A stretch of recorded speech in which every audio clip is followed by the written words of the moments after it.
Hello YouTube, welcome to the next review. Sorry I am late on this one. I was really busy the past 2 days. But yeah, this is Super Smash Bros. Brawl, the 2008 third installment in the Smash Bros. Franchise. So, we're going to talk about individual things first. So, let's start with solo. So, we have, of course, the classic and all-star modes returning, along with training, new event matches, which, as you can see, I have not done all of. This is actually a new file, I guess.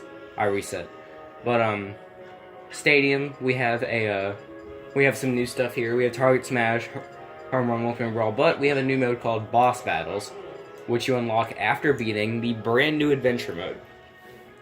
This was honestly the greatest part of this game to me, is the adventure mode. In this mode, it is a full-on, as you can see, up to 6 hours. I'm not even all the way done. 6 hours of going through all these different stages from all the different games, getting characters, all leading up to a climactic showdown, which I will, in fact, when I give my final opinion of the game, I'll fight the final boss. But yeah, this mode was revolutionary, and we'll go back to it later. So of course we have the ever amazing versus mode. So you can do rotation to where people can just, come in and go. The tournament names, special brawl is now newer. You can customize it with more stuff. You don't have to do just one. You can turn some stuff on and some stuff off. So yeah. And then there's the rules. You of course have a lot more items, including the introduction of the Final Smash, which is basically this big finale move that can do a ton of damage if you use it, but it only shows up every once in a while. You have the addition of coin matches, to where you can punch people and get coins. Damage ratio, stage choice, same difference there. So let's talk about the characters. We do have some removals. Dr. Mario, Pichu, Roy, Young Link, and Mewtwo were all removed. But we do have a good amount of newcomers. Diddy Kong, Wario, Toon Link, Rob, Olimar, King Dedede, Meta Knight, Wolf, Lucario, Pokemon Trainer, Ike, Snake, Sonic, and Lucas. Sonic, in particular, was a very interesting character, and so was Snake, because this started the trend of third-party characters, which leaked, of course, over into Smash 4. This roster is great, however, there's something that a lot of people complained about: Ganondorf and Captain Falcon. These two characters were not very loved in this game due to the controls. The Wiimote, it's delayed, and it doesn't feel that great to use, honestly. Now, if you're playing on a Wii U, this is a big issue for most people. However, if you're playing on an original Wii, it's not that big an issue, because you, of course, have the GameCube controller capability with the backwards compatibility. So yeah, there's that, of course. But Ganondorf is a lot slower. A lot of people didn't like Ganondorf in this game. But yeah, so this, the controls themselves are fairly good. It's just some of the characters are off, and they feel awkward compared to Melee. Which is why Project M was released. It was basically a ROM hack that allowed for better gameplay, I guess, in the game with certain characters. So we're gonna do. So let's talk about the stages. There's a ton of new stages. So we have, classics like Delfino Plaza. We have, Mushrooming Kingdom, Frigate Orpheon, Bridge of Elden, Pirate Ship, Pokemon Stadium 2, Spear Pillar, 75 meters, Mario Bros, Green Hill Zone, Shadow Moses Island. There's a lot of great stages in this Mario Circuit and this installment. Then we have the Melee stages. We have 10 returning stages from Melee: Pokemon Stadium, Brinstar, Big Blue, Onett, Corneria, Rainbow Cruise, Green Greens, Jungle Japes, Yoshi's Island, and Temple. And we can also make custom stages, to where you have a stage builder, which we'll get into in a minute. So let's go back to, Data, You can actually watch some of the old movies, which is neat. You can watch the cutscenes from the adventure mode, the E3 2006 trailer, some other stuff, sound test, if you really want to, records. Of course, there are some, like this.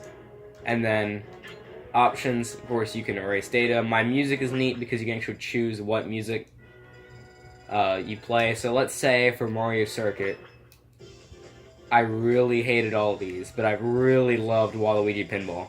So I could have it to where that was the only thing that ever played. Or if Pirate Ship, or if I only liked Gerudo Valley. I liked the Gerudo Valley and Telltale Heights. You know, I could do that. So this was like, that was good for people, I think. Of course, you can you can adjust the balance between the music and sound effects. Don't know why you'd want to, but hey. Controls, of course. Again, they put Caleb on here. I don't even know who that is, but I mean, it's just how it is. So yeah, that's neat. And then Vault. So we of course have trophies with new stickers returning to the game. So in this one, you can actually apply them to characters, which is really neat. You can actually apply them and they become more powerful. You can't use this in like Smash mode, but in a setting like Adventure mode, it helps a lot. And then of course there are the newcomers of challenges. So now there's specific events you can clear in order to get, music, stages, and masterpieces, which we'll talk about in a minute as well. And trophies, that kind of thing. This was nice, and it really had the replayability for the game. Replays, if you recorded a replay, you could watch it. Yeah. The Chronicle was neat. You can unlock items. Basically, just look at the, some of the games that were released here. Of course, the first Smash Bros, Melee, even the Virtual Boy, you could see what was released on there, Mario Advance, even some of the Wii titles. At this point, it's 2008, so not much had come out, but it was still nice to see. But then there's masterpieces, where you can experience past adventures of Smash combatants. So you can unlock Ocarina, you can unlock trials for all these games. So Ocarina of Time, you get the 5-minute demo, Star Fox, Kirby's Adventure, Super Mario 2, Mario World. And they actually surprisingly run fairly well. If we take a look at Super Mario Brothers here,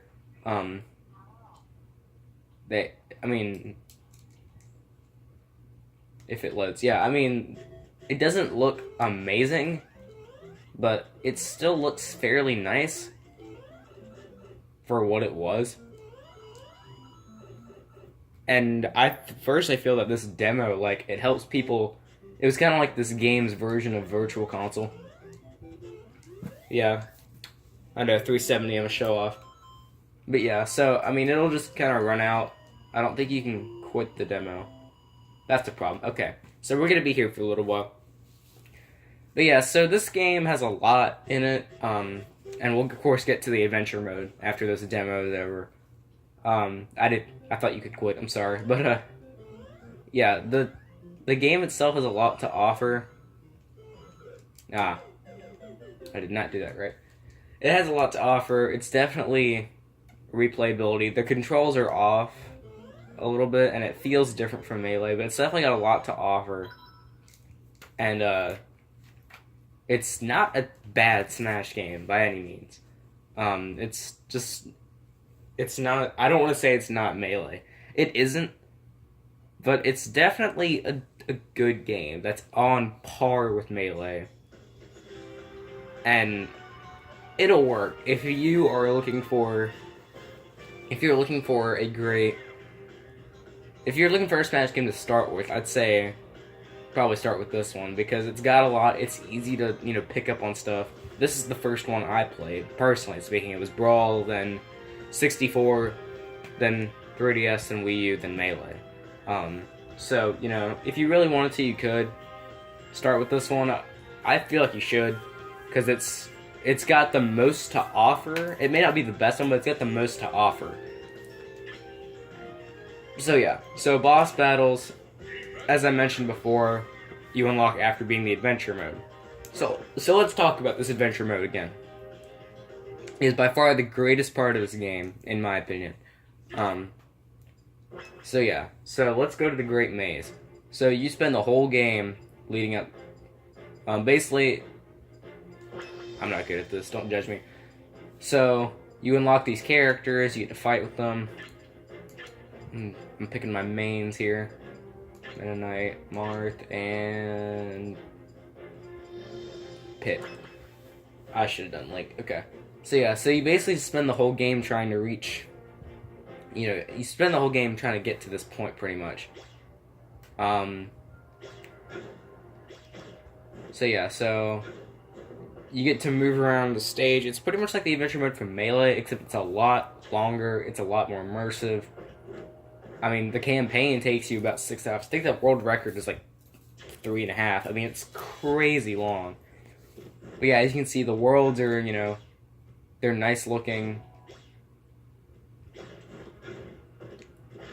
So the whole game you're trying to save the world from subspace, which is basically just taking over the entire world.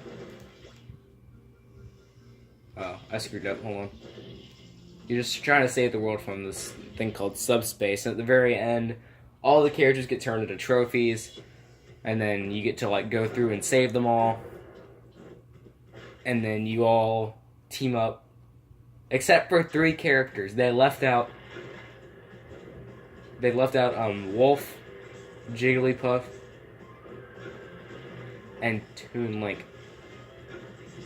For some bizarre reason. You can unlock them after beating the story mode, but you cannot beforehand. They're in 3 of the stages. But this is just one of the stages after beating it, so it looks nice. You have enemies with, they have health bars. So this is the final door. So after you rescue all the characters, beat all the shadow clones that emerge, you get to fight the final boss and a mysterious. And you actually manage to, this is where Sonic appears.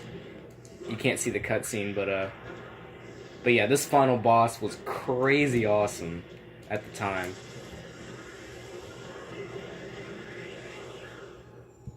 And you can actually capture this guy in a trophy. It is very difficult, because he has to be at really low health.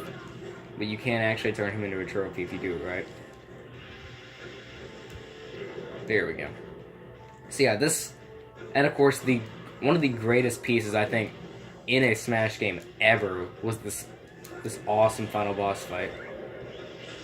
Yeah, but he does that thing where he basically just automatically kills you unless you have really good evasion, which I don't, or you have a character. Oh, that's bad. But yeah, this guy is super powerful, and you only get 6 characters to beat him, so you really have to be strategic about. Oh, that's bad. But yeah, I was never good at this mode. I still loved it though. So yeah, so the boss battles, you fight the mode's 10 bosses in a row. But you don't unlock it until after you, of course, beat the final boss. And man, Taboo was the greatest final boss to a video game ever. And he hasn't come back. He's just this mysterious guy, you know nothing about him. And he just wants to destroy you. It's great. This is how all final bosses should be. But yeah, I definitely think that this mode was one of, if not the greatest part of Brawl. And something that definitely should have been remade for Smash 4.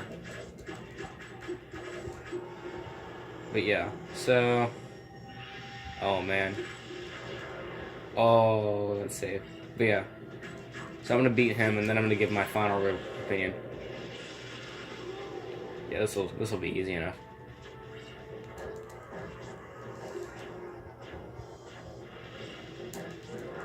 There. So yeah. So Super Smash Bros. Brawl. It's got a lot to offer. There's a couple things that it didn't get right from Melee, but it did improve a lot, and definitely was a great game of Brawl. especially considering it was one of the earlier titles for the Wii. It definitely has a great replay value. And I personally think this is a really good game that a lot of people just judge because it's not as good as Melee. Even though, in my opinion, it really is. So my final opinion of Super Smash Bros. Brawl, my final score, is also a 10 out of 10. Same as Super Smash Bros. Melee. So, I hope you guys like this video. If you want to see more content like this, subscribe down below. If you want some stuff to change, maybe comment, tell me, what should change in my videos. But yeah, I hope you have a great rest of your day, and see you in the next video if you choose to go. These are also, before I go, these are the ending credits, translating the main theme into a interesting lyrics. It's actually really neat. I forgot to mention this part of the game, but yeah. So I hope you have a great day. Goodbye.